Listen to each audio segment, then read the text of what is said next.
Nova Scotia MP Chris D'Entremont says his decision to cross the floor to the Liberals was sealed after a visit to his office by Conservative House Leader Andrew Scheer and Conservative Party Whip Chris Workington.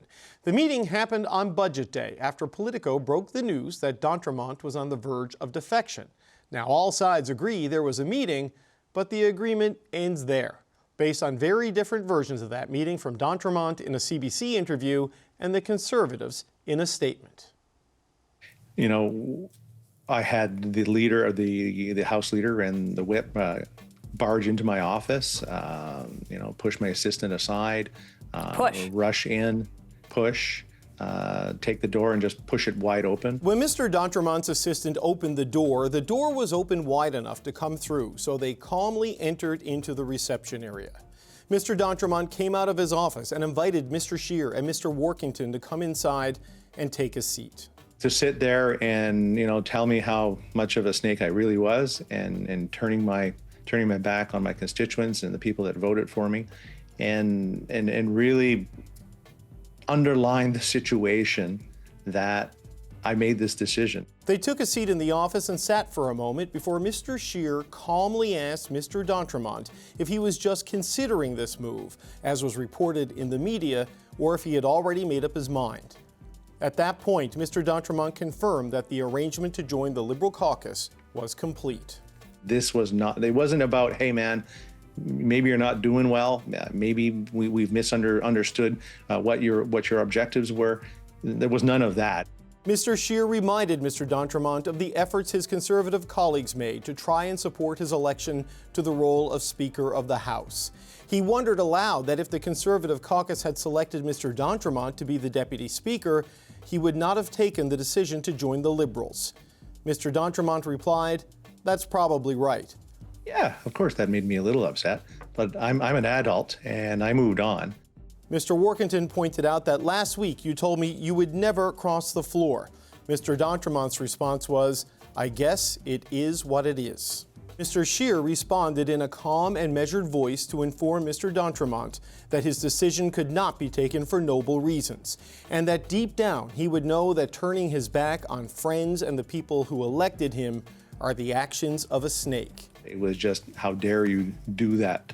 How dare you? And it really pushed me to a point where it's like, okay, well, I guess my decision is made for sure now. Mr. Scheer signaled his disappointment and stated he did not wish to remain in the meeting as he did not want to become frustrated. He then quietly left the room. Mr. Workington remained in the office and sat with Mr. D'Entremont. Mr. Workington asked Mr. D'Entremont again if the decision was final. Mr. D'Entremont confirmed that it was a done deal. He mentioned that it did not happen in the way he intended. Mr. Workington expressed his disappointment and shook Mr. D'Entremont's hand before leaving the meeting. Okay, some discrepancies there. Let's bring in the power panel to get their take on this version of events. Vandana Cotter was an advisor to former Prime Minister Justin Trudeau. Kate Harrison is a Conservative political analyst. Brad Levine is a former national campaign director for the NDP. And here with me is Rob Russo, who is the Canada correspondent for The Economist. Good to see you all. Rob, in a calm and measured way, they called him a snake. It's interesting to see how this all played out. It was yelling and hostility in one version, and it was calm and measured in the other. What do you make of what we're seeing there? Well, I think Mr. Scheer proudly called himself a member of something called the Khmer Bleu when they sat in opposition. He and Mr. Poilievre were part of it. They were not known for laying down lace doilies and having tea with people that opposed them. So not a shock. Emotions run very, very high. I think the question that a lot of sort of red Tories, if not progressive Conservatives, are asking themselves after all of this and what they've heard and seen subsequent to it is whether or not they have a place in the party. And I think this is an important moment for the Conservative Party as we know it now. Stephen Harper was very, very good at understanding that if you want to succeed in politics, it's by addition, not by subtraction. And there has been a tendency among Conservatives of late to exclude people who are, they say, might not be true blue Conservatives. I remember Erin O'Toole had to call himself a true blue Conservative because of similar suspicions. And the Conservatives can ill afford. They need to add, even though they did very, very well in the last election, got far more votes. Mr. Poilievre said we need 1 million more votes. That's what we need. They're not going to do it if they exclude progressive conservatives, and they are feeling excluded right now. Kate, what are your thoughts on what we're seeing here with the version laid out by Mr. d'Entremont in the interview with my colleague Catherine Cullen and the sort of the written rebuttal from the opposition leader's office? This has been called a political soap opera for the last few days, and I think it's less Young and the Restless and more middle-aged and jittery. I felt like I was listening to the true crime podcast there with the two versions of events, and usually when you have two very different versions of events, the truth is frankly somewhere in the middle. To Rob's point, I agree that slicing and dicing of conservatism, red Tories over here, true blue conservatives over there, does not a majority government make. But at the same time, I think Mr. d'Entremont has been pretty clear about why it was that he left. It wasn't actually necessarily based in policy and substance. It seems that, he was still harboring a fair bit of resentment over the deputy speakership, and that, by his own admission to a number of his colleagues, he was unlikely to be reelected in his riding under a blue banner. And I think that is more symptomatic or emblematic, I should say, of some of the growing pains that the Conservative caucus is likely to be going through right now. For every Chris d'Entremont in Atlantic Canada in a riding that is predominantly older Canadians, Conservatives are hoping to make gains in suburban ridings in the GTA. So that coalition is shifting. And I think that Mr. d'Entremont may well be right that getting elected under the blue banner might have proven difficult for him in the next election. But I think it would be a mistake to kind of not see those political electoral decisions for what they are and make this a broader problem about the party to fix, when so far things have been relatively isolated to a handful of individuals who are discontent. Vandana, your party went through a bit of soap opera itself in the past year or so. What do you make of watching it on another channel this time? I mean, how do you think this is affecting things with the broader public, or is it, as Andrew Scheer says, nobody really cares about this outside of the Ottawa bubble? I don't think people necessarily care about it, but I think the problem when these things come up is that it causes questions the Conservative Party may not want to answer right now. I'm sure they'd rather spend time litigating the budget or putting up other perspectives or narratives they want to drive. But when people are focused on this, that's what they're talking about. So you're not able to get your message across if people are wondering, oh, what's happening to the party? Is Pierre going to survive his leadership vote?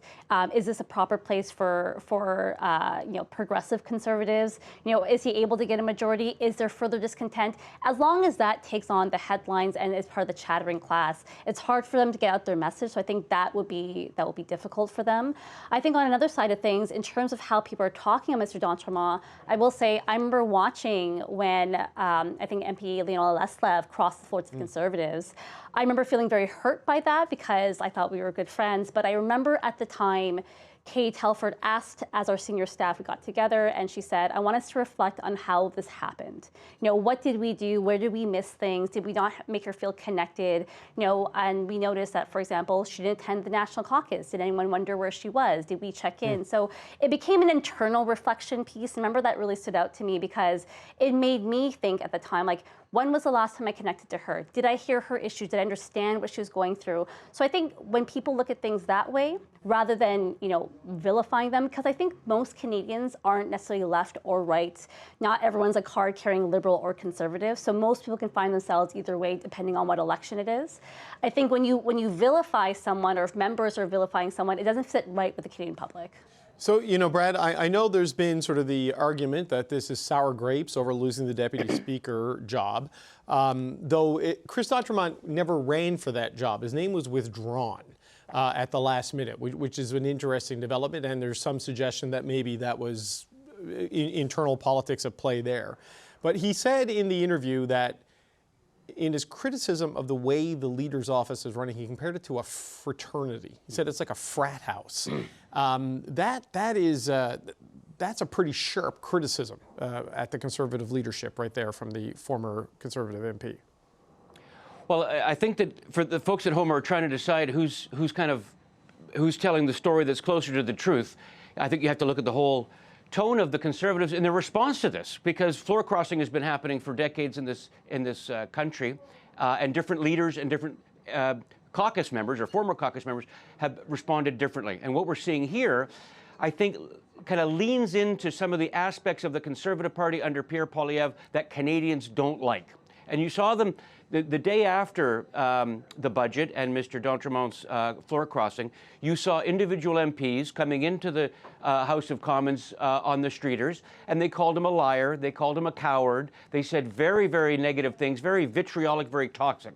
That is in keeping with, I think, with a lot of Canadians who are who don't like Mr. Poilievre's leadership. That's that part of that addition of the voter coalition that he needs in order to win the next election. And then what we have is the latest story, where we've got two sets of their stories of events. Now, which is more plausible? Because we weren't there, so we don't know precisely what happened. Here you've got a relatively calm, mild-mannered member of Parliament from Atlantic Canada saying that Mr. Scheer and the whip barged into his office and began yelling at him. And then what you see, so first of all, it's a communications method. So Mr. d'Entremont has been on television looking Canadians square in the eye, revealing his story. Mr. Scheer and Poilievre's office issued a written statement, which is a little bit different. Where it falls off is that the written statement is so over the top by talking about how calm Mr. Scheer was. In a mild-mannered voice, he said the following. Not credible because, first of all, that's not the way we see Mr. Scheer in the House of Commons.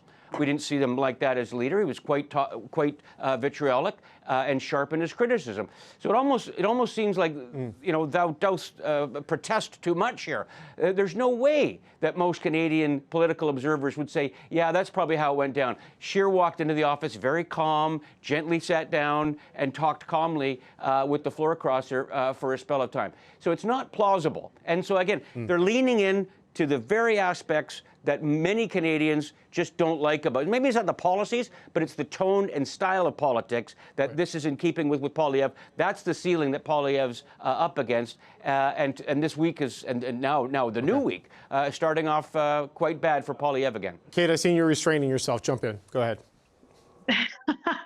Yeah, I'm not barging, kind of through the camera over. This is why you're all remote, to stop that sort of stuff. Anyway, go ahead. No, not at all. It'd be fun to do this in person. No, I do think that the clarification of events was important because some of the initial reporting suggested that there may have been a staff member actually physically assaulted through the course of this process. And I do think that it is really critical that the party came out and correct that. And since then, the reporting has indicated that that's not the case. So, I think we're all acknowledging that tensions are high. Politics is a team sport. And when you have a member of that team walk away on something as critical as Budget Day, that is, of course, going to get MPs emotional. And I have no doubt that that was a very tense meeting. But I do think that parsing through the series of events, to Vandana's point, is less effective for the Conservatives in terms of trying to get back to the main message here, which is that the Carney government rather talk about this issue than the budget that they just released. They gave permission to Mr. d'Entremont to conduct that interview. We saw quite a bit of lauding of that floor crossing over the course of the back half of last week. And I think that speaks volumes about what the government's priority is right now. It's not on detailing the aspects of their budget that they're proud of for Canadians. It's focusing on this House drama and hoping that everybody forgets about the doubling of the deficit that we just saw. Well, maybe, because our next topic is going to be the budget sales pitch, because the Prime Minister is going around the country to sell it, right? But I know it certainly overshadowed some of the criticism with what happened. Rob, I'm going to give you the last word. Then I want to actually shift to the budget and some criticism of it. Well, when I read that account, you're too young to remember Dragnet, but it reminded me of the flat monotone of Joe Friday. I expected the end to say, and then I stepped out and sparked up a lucky. I think the more important point is the involvement of Tom Pitfield. The Toronto Star did some very good reporting about how this, the intrigue kind of happened, where they met, who they met with.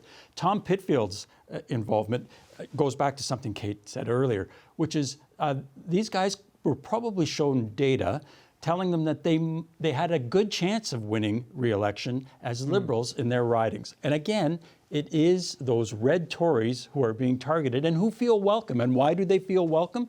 Because we have a Prime Minister who's cutting taxes, spending more on defense, and focusing on the economy. This would not have happened under Justin Trudeau. It's happening because we have a progressive conservative prime minister in some ways. Look, the whole Atlantic political map changed when Justin Trudeau resigned, right? He swept it in 2015. He was going to lose it bad in 2025 until he didn't.